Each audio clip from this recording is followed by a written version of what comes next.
Selam dostlar. Bugün biz matematikadan үй жұмысын істейміз. 95 беттегі 5 есеп.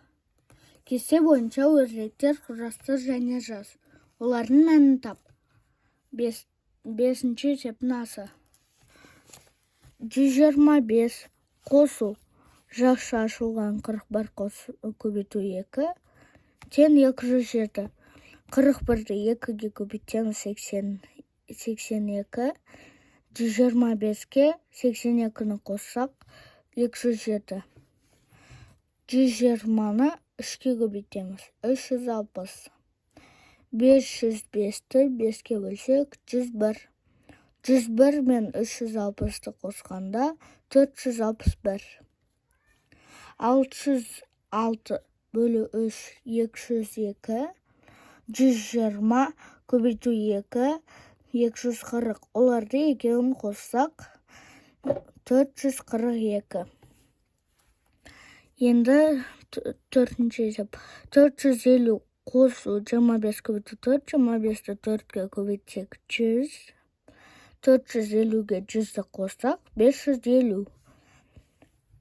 Келесі есеп.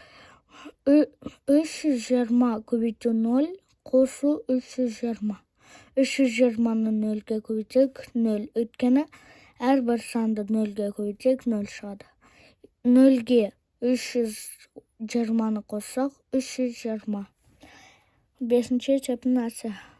660 минус 330 бөлі 3. 330 бөлі 3 110. 660-тан 110-ды алғанда 550. 4 көбейту 250 1000. 2 көбейту 500 1000. 1000-нан 1000-ды алсақ 0. 60-ты 3-ке көбейтеміз 180. 400-ден 180-ді алсақ 220. 909-ды 3-ке бөлеміз 303. 101-ді 2-ге көбейтсек 202. 303-тен 202-ні алсақ 101. Енді 123 көбейту 0 0. 850-ден 0-ді алсақ 850. Бүгінгі сабағымыз аяқталды. Каналға тіркеліп қойыңыздар, сау болыңыздар.